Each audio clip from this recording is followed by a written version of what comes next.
Hola a todos, bienvenidos a nuestra primera presentación virtual. Vamos a retomar lo que habíamos dejado en nuestras clases, el tema 7, dedicado al realismo y al naturalismo, y vamos a empezar, aunque uno de los grupos ya lo había empezado, vamos a comenzar con la novela rusa y sus dos principales autores, Fyodor Dostoyevsky y Lev Tolstoy. La novela rusa vive su edad de oro en estos años, justo entre 1850 y 1880. Los autores principales son los dos que os he mencionado y además otros como Turgeniev y Chekhov. La edad de oro de la novela rusa va a dar grandísimas novelas que son clásicos que siguen siendo superventas hoy en día.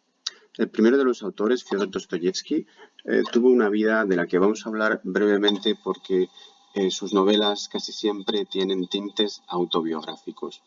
Y esta vida resultó tremendamente atormentada y llena de peripecias. En su juventud, Dostoyevsky se afilió a grupos socialistas y esto en la época de los zares. Recordad que era un régimen absolutista. En la época de los zares esto lo pagó muy caro. Fue condenado a muerte y a punto de ser ejecutado. De hecho, se conmutó su pena minutos antes de que lo fusilaran. Esta pena, como digo, se conmutó por trabajos forzados en Siberia, donde pasó 4 años. A su vuelta comenzó su carrera literaria de manera más o menos estable, pero siguió también teniendo grandes trastornos vitales y personales, ataques de epilepsia, estuvo muy enganchado al juego, lo que hoy llamaríamos una ludopatía, y todo esto aparece en sus novelas. Tiene una novela incluso que se llama El jugador, dedicado a lo que os acabo de contar. La primera de sus características es el dedicarse como escritor al tema de la complejidad del alma humana, en especial al de la degradación y el crimen. La novela más importante de Dostoyevsky precisamente se titula Crimen y castigo. De ella hablaremos luego. A continuación podéis ver un poquitito que, como los demás realistas, va a tener una especial inclinación a las descripciones detalladas y minuciosas, no podía ser de otra manera en este periodo, y también las emociones desmedidas, desmesuradas, propias de sus personajes, encajan un poquitito con todo lo que acabamos de decir. Las tres novelas de las que os voy a hablar brevemente, en especial las dos primeras, se centran en asesinatos, en pasiones, como digo, muy desmesuradas, y esta es una de sus características. Aquí tenemos los tres títulos que nos interesan. El primero, Crimen y castigo. Crimen y castigo, una novela famosísima, tiene un argumento aparentemente sencillo. Un estudiante, Raskolnikov, pobre y trastornado, se cree como una especie de superhombre capaz de dar y de quitar la vida, y así comete un asesinato, mata a una usurera, a una mujer que presta dinero a alto interés, y a pesar de que no es castigado por la policía, consigue salirse con la suya en ese sentido, pero los remordimientos lo torturarán de manera atroz.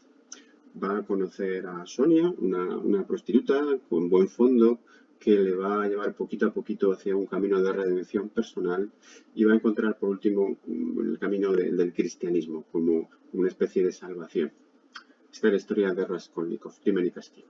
La segunda de las novelas, Los hermanos Karamazov, es una especie de saga familiar con un padre desmedido, quizás reflejo del propio padre de Dostoyevsky, que va a tiranizar a su familia y al final será asesinado por uno de los hermanos. Y por último, también mencionar como título El idiota. Tenemos un texto de Crimen y Castigo en nuestra antología que trataremos a continuación. El segundo autor. Aquí nos ha salido un tráiler de una de sus novelas, de la que hablaremos ahora. El segundo autor es Lev Tolstoy, o Tolstoy, como dice en vuestro libro.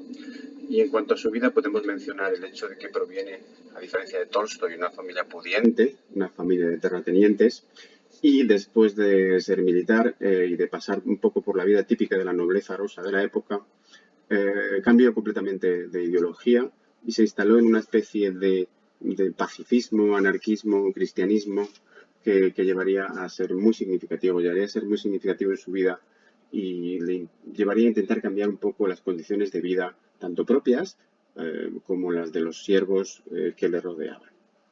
En cuanto a sus novelas, fijaos, a Tolstoy lo caracteriza el vitalismo, el deseo de representar, como os digo ahí, la plenitud de la existencia a través del optimismo, intentando representar la bondad del ser humano al que cree capaz de mejorar, capaz de salvarse. En segundo lugar, vamos a ver los temas de, como os he dicho, de la bondad, de la sencillez y un deseo fundamental de crítica social. La crítica social y el deseo de cambio y de mejora, Tolstoy los intentó aplicar también, como os he dicho, a su propia vida. A continuación, os he mencionado aquí la descripción minuciosa. Es un autor de los que encaja en lo que se denomina realismo psicológico. Y por último, en el estilo, el deseo no de brevedad, porque sus novelas son larguísimas, pero sí de economía expresiva. Nosotros hablaremos de dos novelas, Guerra y Paz, la primera, una novela histórica ambientada en la invasión napoleónica de Rusia a principios del siglo XIX, donde se nos va a retratar todo el ambiente de Rusia a través de 500 personajes y se nos va a contar una crónica de la alta sociedad rusa en algo que se ha denominado casi una epopeya. La segunda de las novelas es Ana Karenina, la del tráiler que tenéis ahí a la izquierda, cuyo argumento nos recuerda bastante al argumento de Madame Bovary de Gustave Flaubert, el autor francés. Ana Karenina es una mujer adúltera que se va a enfrentar a los prejuicios de la sociedad rusa. Ella pertenece a la alta sociedad, de la sociedad rusa de la época y a los convencionalismos. La aristocracia es el telón de fondo de la historia y como podremos ver en el texto, Ana Karenina va a sufrir un choque tremendo en su conflicto a la hora de intentar llevar una vida más allá de su matrimonio. Por último, Resurrección es una crítica demoledora, una crítica tremenda del funcionamiento de la justicia rusa. Y estos son los tres títulos que debemos conocer de este autor en nuestro tema. Es todo.